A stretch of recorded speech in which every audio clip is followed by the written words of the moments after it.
ঈশান আর care ভালোবাসা। ঈশান সবসময় কেয়াকে পাগলি বলে এবং কেয়াও ঈশানকে পাগল বলে।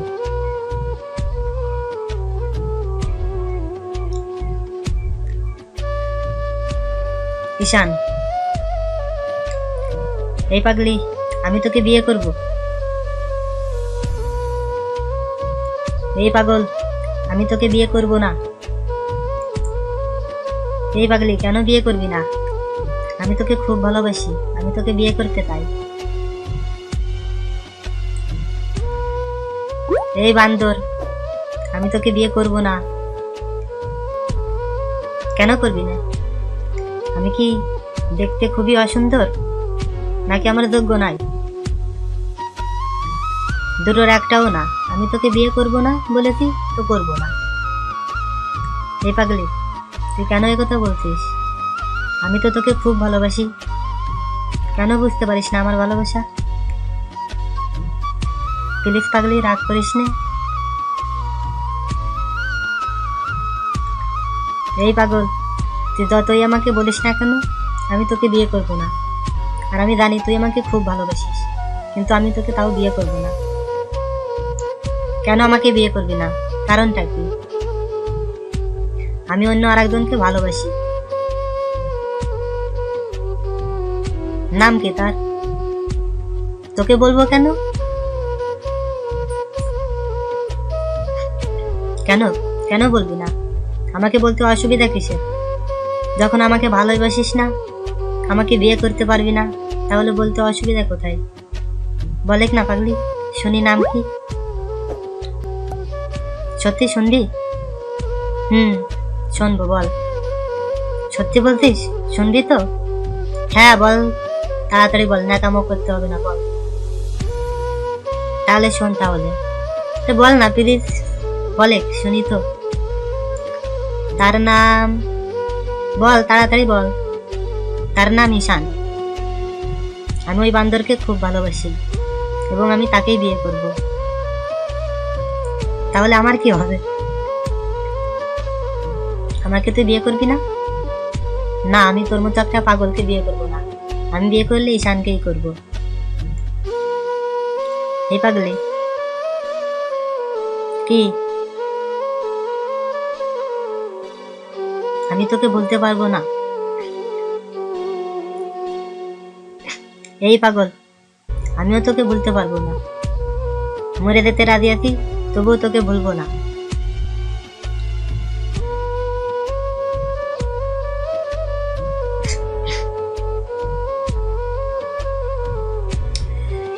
এভাবে সম্পর্কটা চলতেই থাকে 1 বছর, 2 বছর, 3 বছর।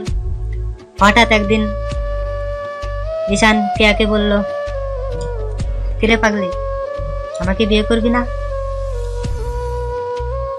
তখন কেয়া বলল, আমি তোকে আর বিয়ে করতে পারবো না। এই পাগলি, আবারও সেই 3 বছর আগের মতো আমার সাথে অভিনয় করছিস? সত্যি বলছি, এটা অভিনয় না, আমি তোকে বিয়ে করতে পারবো না। এই পাগলি, আমার কিন্তু খুব রাগ হচ্ছে, তুই আমার সাথে ন্যাকামোগিরি করতেছিস। সত্যি ঈশান, আমি তোকে বিয়ে করতে পারবো না। এই কথা শোনার পরে ঈশানের চোখ দিয়ে ধর ধর করে জল পড়তে লাগলো, আর ভাবতে লাগলো যে আমার পাগলি কত বদলে গেছে। যে আমার জন্য পাগল ছিল, সেই আজকে আমাকে ভুলে যাচ্ছে। যে আমার জন্য অপেক্ষা করতো, আমি কখন ফিরবো, কখন ফোন করব, কখন বলবো কিরে পাগলি কেমন আছিস, সে আজকে আমাকে ভুলে গেল।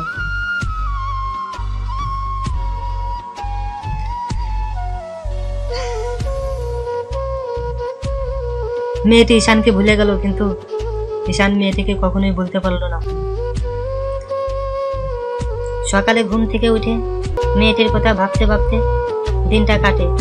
আবার রাত হয়ে যায়, আবার ঘুমিয়ে পড়ে, আবার প্রতিদিনের মতো সকাল হয়, আবার শুধু মেয়েটার কথা ভাবতে থাকে। যে ছেলেটি নিজেকে সবসময় গুছিয়ে রাখতো, সেই আজ অগোছালো। তাকে দেখার মতো আর কেউ রইল না। মেয়েটি অন্য আরেকটা ছেলের সাথে সম্পর্ক শুরু করলো এবং সেই ছেলের সাথেই মেয়েটির বিয়ে হলো। সে ঈশানকে ভুলে দিয়ে সুখে শান্তিতে সংসার করতে লাগলো। আর এসে ঈশান পাগলের মতো বসে থাকে আর শুধু ভাবতে থাকে কখন ওর পাগল এসে ওকে বলবে, তুই কিরে পাগল, আমার অপেক্ষায় বসে আছিস, ভাত খাইছিস, চেহারার কি অবস্থা করেছিস,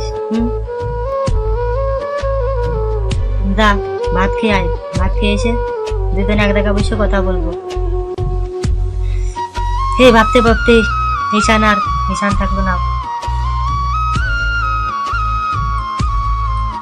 অবশেষে ঈশান আর কষ্ট সহ্য করতে না পেরে আত্মহত্যা করলো।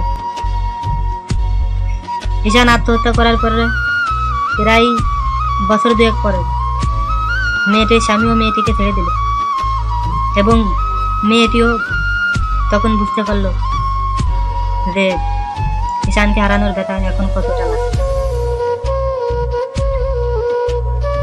মেয়েটিও বুঝতে পারলো প্রকৃত ভালোবাসা হারিয়ে গেলে কতটা কষ্ট লাগে। অবশেষে মেয়েটিও ঈশানের জন্য আত্মহত্যা করলো এবং তাদের দুজনের সমাধি পাশাপাশি করা হলো। এই ছিল ঈশান আর কেয়ার ভালোবাসার গল্প। অবশ্যই ভিডিওটি ভালো লাগলে লাইক, কমেন্ট এবং শেয়ার করবেন।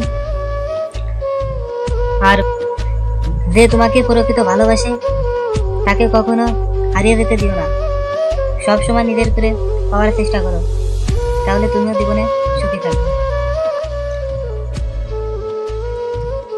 এই ভিডিওটার ভয়েস এবং এডিটিং দুটোই ঈশান করেছে। অবশ্যই ঈশানের চ্যানেলটি সাবস্ক্রাইব করবেন এবং পাশের বেল আইকনটি বাজিয়ে দেবেন। চ্যানেলের নাম জোনাকির ভালোবাসা। ধন্যবাদ সবাইকে।